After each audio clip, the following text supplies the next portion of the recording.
resuscitation of Vedic Dharma. A few months after returning from Badrinath, Bhagavan decided that a yajna should be performed at Prashanti Nilayam.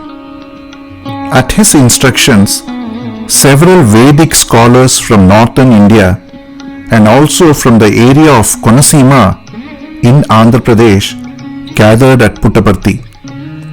Baba gave directions for the performance of the yajna strictly in accordance with Vedic scriptures. Baba announced, "As a part of the mission of my incarnation, I am laying the foundation for the proper care of the cow and the Brahmin, for the sustenance of the Vedas, and through them for the resuscitation of Vedic Dharma itself." The planned yajna, for which hectic preparations were soon underway, was named Veda Purusha Saptaha Jnana Yajna. The proceedings were spread over 7 days, Saptaha, synchronizing with the Dasara festivities in October 1961. Veda Purusha, the presiding deity, was Baba himself. Distinguished scholars of the Vedas and the Vedic rituals were in charge of the various activities. Veda Samrat Brahmashri Cherukumeli Kamavadanilu was the overall supervisor. Sarva Adhyaksha Amanya Artha Vachaspati Brahma Shri Upuluri Ganapati Shastri was to preside over the seminar meetings to be held on Vedas and other spiritual and theological subjects. Eminent scholars and Ghanapatis, Sri Bulusu Appanna Shastri, Sri Kadiyala Sitarama Shastri, Sri Kuppa Lakshmavadani, Sri Varanasi Subramanya Shastri, Sri Kuppa Bairagi Shastri, Sri Vemparala Suryanarayana Shastri, Sri Kompella Amanna Shastri, and Sri Hota Venkatramana Shastri participated in that glorious ritual. It was truly a galaxy of the brightest hue in the firmament of Vedic Dharma. The proceedings comprised Parthiva Shivalinga Archana, Mantra Japam, Parayanam of the holy texts of Ramayanam, Sri Mahabhagavat, Devi Bhagavatam, Sri Bhashyam and others, and also Surya Namaskarams and Navagraha Japams. Parayanam of the Rig, Yajur and Samavedas was a veritable feast to the ears of the devotees. And to crown it all, the Atirudra Yajna was performed with utmost attention to the minutest detail of the prescribed ritual.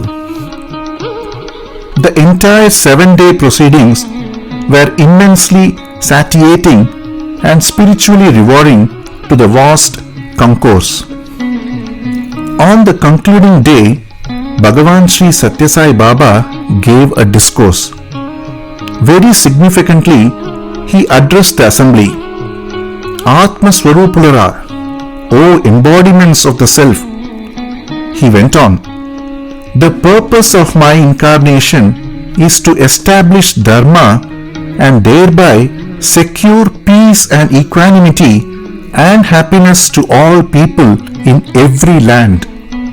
My Sankalp knows no going back. Nobody can resist the onward march of my mission. It is bound to triumph. This is certain, absolutely certain.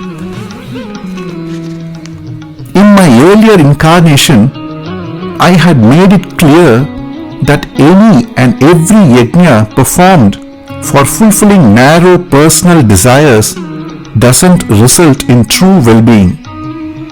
Only Jnana Yajna, which aims at promotion of universal well-being, is the best yajna. Yajna stands for sacrifice, Tyaga. Tyaga can only be selflessness. The Vedas prescribe that yajna should be performed with a view to obtaining grace of the gods. Materials like ghee and other edibles are to be offered, as the Vedas lay down, to gods through Agni, the god of fire.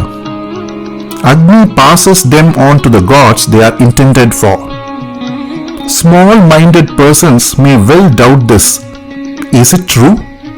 Can such a thing be possible? We go to the local post office and send money to specified individuals. The money is indeed reaching them, be they residents near or far away. Then why doubt the Vedic assertion? The gods are pleased and satisfied and give us timely rain. Crops flourish and give us food. Food gives life and sustains it. Thus, yajna is at the very root of universal well-being. Yajna originates in karma. Karma takes its birth from Brahman. Brahman is in the form of Akshara Purusha. Pranavam is the very form of that Akshara. And Pranavam is at the root of the Vedas. That is why it has been laid down that a yajna which is performed and directed in my name and my form is the most suitable one for humans. Those who have partaken of the fruits, prasadam, of this yajna will be ever content and happy in their worldly life. And when they depart this world, attain merger with the Supreme Divine Principle. There is absolutely no doubt about it.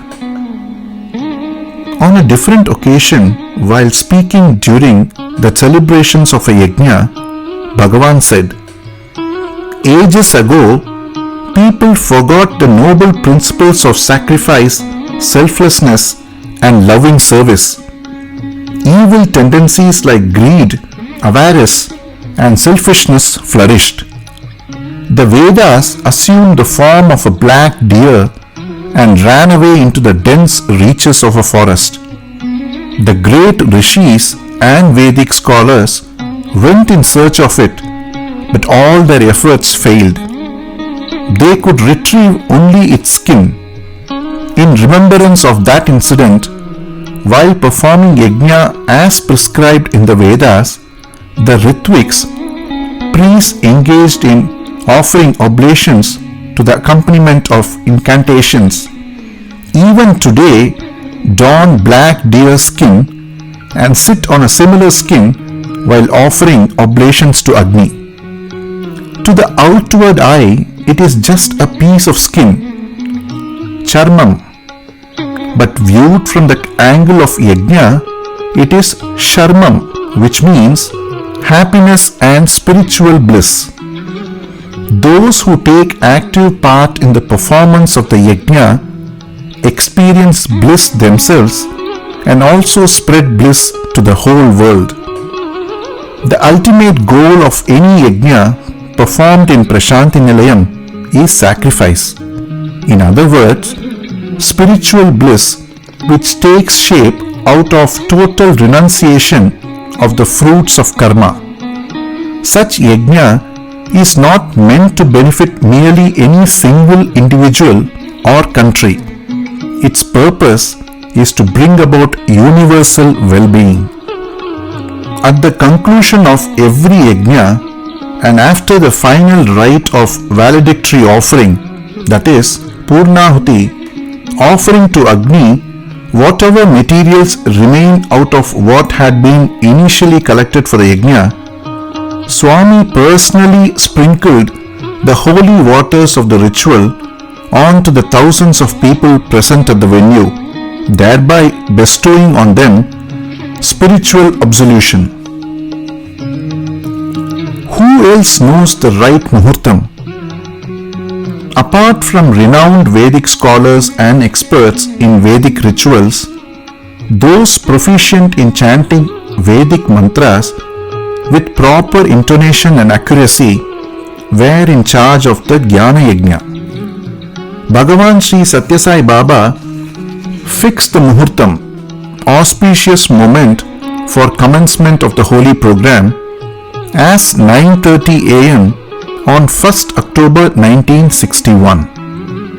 The scholars made their own calculations with reference to the planetary positions and astronomy and decided that 7:30 am would be the most appropriate time for entering the Yagashala, venue for the Yajna, and commencing the proceedings. When they placed their opinion before Swami, he said, "I think 9:30 am would be the most auspicious moment. Give it a little more thought." Among the scholars entrusted with the task were Sri Varanasi Subramanya Shastri, Sri Cherukumali Kamavadani, and Sri Kuppa Bairagi Shastri, who were the only ones aware of the Sai spirituality. Whatever that might be, the scholars informed Swami again that 7:30 am would be the most appropriate time. Swami agreed. Did they notice a twinkle in his eyes and a smile on his lips? On the appointed day, the Ritviks and Vedic savants had their ritual bath in the river Chitravati and completed their Sandhyavandanam, morning prayers to the sun god, by 6:30 am. Clad in the silk clothes presented by Swami and holding silver vessels filled with holy water, they started for the Yagashala exactly at 7 am, so as to reach the Yagashala at 7:30 am sharp. Suddenly, the skies opened up. There was torrential rain accompanied by thunder and lightning. The downpour continued without respite till 9 am. The river Chitravati was in flood, and the group of priests got stuck up there. Although the Muhurtam set by them had been washed away by rains and flood, they were happy to acknowledge Swami's all-knowing wisdom. The skies were clear and everything became normal by 9 am. As the auspicious Muhurtam originally fixed by him approached, Bhagavan Sri Satya Sai made his way to the Yagashala, leading a horde of Ritviks reciting sacred Vedic hymns. Hundreds of devotees were heartily singing bhajan songs. Devotional instrumental music appropriate to the splendid occasion was being played. Precisely at 9:30 am, the Muhurtam, which had been finalized by him, Baba entered the venue and set in motion the proceedings of the week-long Yajna. The Yajna Kalasam. A day or two before the Yajna was to commence, Swami summoned Brahmashri Shivarama Bairagi Shastri, who was to head the team of Ritviks. He told him, the Yajna should be performed with strict adherence to the prescribed tenets. As regards material, nothing should be wanting. Well before the Yajna is to commence, carefully prepare a complete list of items required and give it to me. I will see that everything is provided. Sri Shastri made out a long list in consultation with his fellow Ritviks. Whatever was listed was procured and placed at their disposal.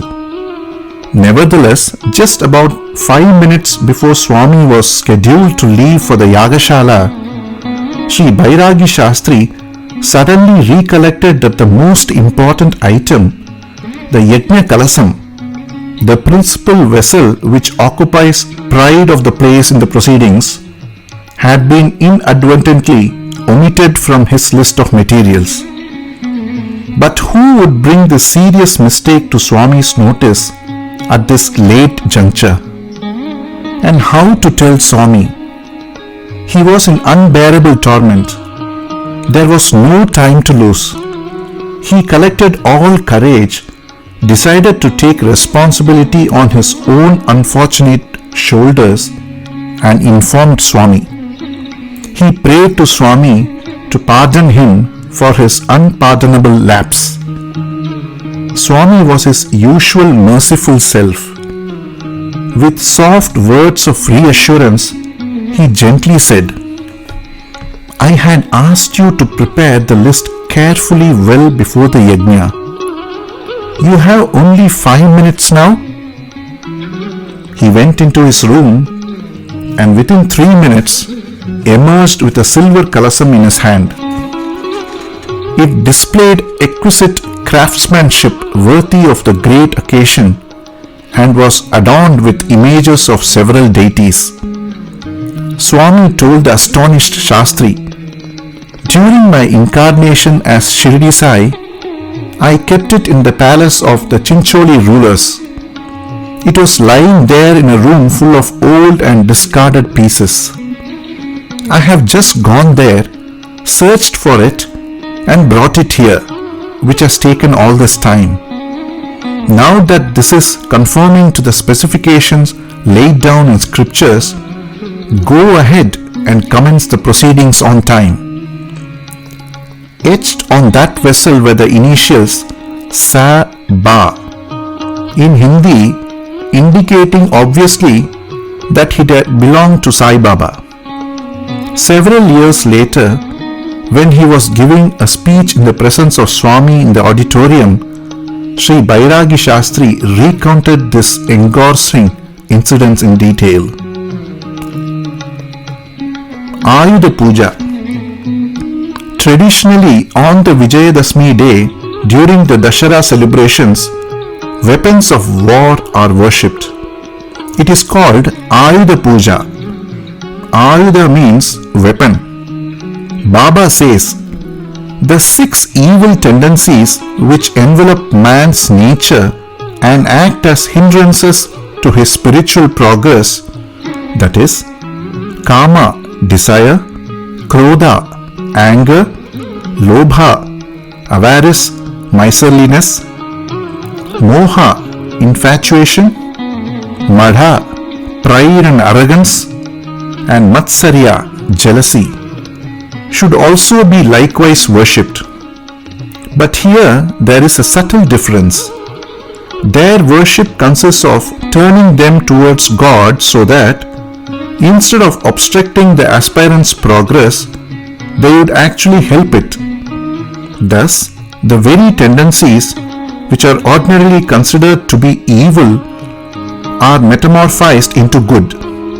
How can it be possible? Let us hear what Baba says.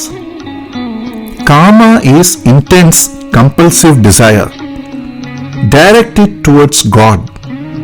It then changes into a craving to have darshan of the Lord, to win His favor, to obtain His grace. Kama takes the shape of eagerness to reach God. Krodha means anger. Turn it towards God and ask angrily, "Why has He not come to me? How long should I keep waiting? What fault have I committed? Why does He not bestow His grace on me?" Hold it all against Him and persist with your impatience. Your anger is transformed into determination, a positive beneficial trait in your life. Lobha means miserliness. When you turn it towards God, you begin to feel intense possessiveness. You feel, "He belongs to me and to me only. He is my Lord and I belong to none else." Your mind cries out. It intensely desires to get hold of God, to possess Him totally and exclusively. Lobha transmutes itself into intense craving for God and helps one to hold on to Him with single-minded possessiveness. Moha means infatuation, loss of one's sense of discrimination. When it is directed towards God, one feels that one cannot live without God. Life in this world holds no charm, has no meaning any longer without the company of God. Then the mind refuses to hear to reason, cares for no one. It turns crazy in its longing for God. Moha transforms into blind and compulsive devotion to God. Mada means pride coupled with arrogance. When you turn it towards God, you feel, I have the support and grace of God. I have great clout. None can dare to cross my path. I fear nothing. How can God desert me? Such thinking changes Mada into faith and trust in God. Matsarya means jealousy. When it is directed towards God, you will feel, my God, my own Lord is being enticed away by somebody. He is distancing me. Such thoughts make you agitated, and you find that your Matsarya is soon transformed into overpowering desire for closeness with God. Lions in a circus dutifully obey the ringmaster. Similarly, if man's 6 evil tendencies are subordinated to their master, they lose their natural vileness and become subdued. This is the true meaning and significance of Ayudha Puja. Some of the devotees brought pearls, corals, and gold to be offered as oblations in the Yajna Kundam, ceremonial fire in which ritual offerings are made to Agni during Yajna. Swami exhorted them, make offerings of your gunas in the Yajna Kundam. Those are the precious pearls and jewels you will do well to give up. When performing Yajna, one should aim at achieving a higher goal of elevating one's soul. That really is the glorious fruition of the arduous process of Yajna. Om Shri Satya Sai Parabrahmane Namaha. Shanti, Shanti, Shanti.